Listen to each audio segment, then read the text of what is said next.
சற்று முன் கிடைக்கப்பெற்ற மிக முக்கியமான செய்தி ஒன்று வெளியாகியுள்ளது. தமிழக துணை முதல்வர் உதயநிதி ஸ்டாலின் அவர்களுக்கும் அமைச்சர் செந்தில் பாலாஜிக்கும் இடையே வெடித்த மிகப்பெரிய ஒரு பிரச்சனை.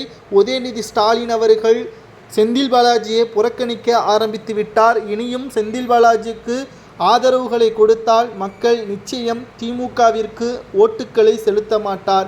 என்னதான் செந்தில் பாலாஜிக்கு ஆதரவாக ஸ்டாலின் அவர்கள் செயல்பட்டாலும் தனது கட்சிக்கோ தனது பதவிக்கோ ஆபத்து ஏற்படும் பட்சத்தில் உதயநிதி ஸ்டாலின் அவர்களும் சரி, ஸ்டாலினாக இருந்தாலும் சரி, அந்த நபரை துண்டாக தூக்கி ஓரம் கட்டிவிடுவார்கள். அப்படித்தான் இதற்கு முன்னால் பொன்முடி அவர்களது நிலைமையும் துணை பொதுச் செயலாளர் பதவியை பறித்து அவரை விட மிக மோசமான ஒரு நபராக இருக்கக்கூடிய திருச்சி சிவா அவர்களுக்கு துணை பொதுச் செயலாளர் பதவி வழங்கப்பட்டுள்ளது. தற்பொழுது அதே நிலைமைதான் தற்பொழுது செந்தில் பாலாஜி அவர்களது நிலைமை மாறப்போவதாகவும் தற்பொழுது தகவல்கள் நமக்கு கிடைக்கப்பெற்றுள்ளது.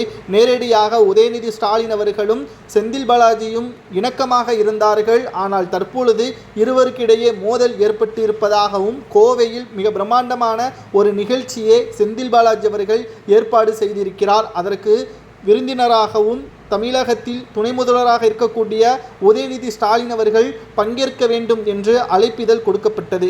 கோவையில் பொறுப்பு அமைச்சராக பொறுப்பு செயலாளராக செயல்பட்டு வருகிறார் செந்தில் பாலாஜி அவர்கள். உதயநிதி ஸ்டாலின் அவர்கள் வருவார் என்று ஏற்பாடுகள் செய்யப்பட்ட நிலையில் கடைசி நேரத்தில் உதயநிதி ஸ்டாலின் அவர்கள் அந்த நிகழ்ச்சிக்கு செல்லவில்லை.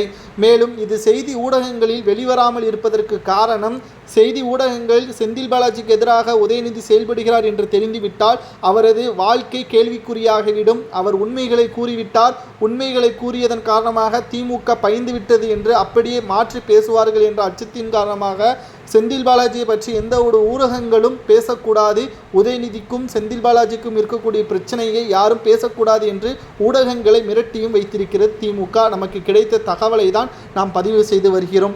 உதயநிதி ஸ்டாலின் அவர்கள் கலந்து கொள்ளும் விழாவிற்காக RS புரம் இருபாலர் மேல்நிலைப்பள்ளி மைதானத்தில் விழா அரங்கை பார்வையிட்டு பல்வேறு ஆலோசனைகளையும் செந்தில் பாலாஜி அவர்கள் செய்தார். சுமார் 19.50 கோடி மதிப்பிலான அதிநவீன உயிரின மீட்பு மற்றும் மறுவாழ்வு மையத்தை திறந்து வைப்பதற்காக வனக்கல்லூரியில் அமைந்துள்ள விழா அரங்கையும் பார்வையிட்டு ஏற்பாடுகளை துரிதப்படுத்தினார். கடைசி நேரத்தில் செந்தில் பாலாஜி அவர்களிடம் கூட உதயநிதி ஸ்டாலின் அவர்கள் தான் வரவில்லை என்று தெரிவிக்கவில்லை, தனது உதவியாளர் மூலமாகத்தான் பேசியுள்ளார். எதற்காக உதயநிதி ஸ்டாலின் அவர்கள் செந்தில் பாலாஜியே வெறுக்கிறார் என்று பார்க்கும் பொழுது இவரால் தான் திமுக தோல்வியடையும் என்ற தகவல் அவருக்கு கிடைக்கப்பெற்றது. உதயநிதி ஸ்டாலின் அவர்கள் வெறுப்பது சரியா தவறு என்பதை கூறும்.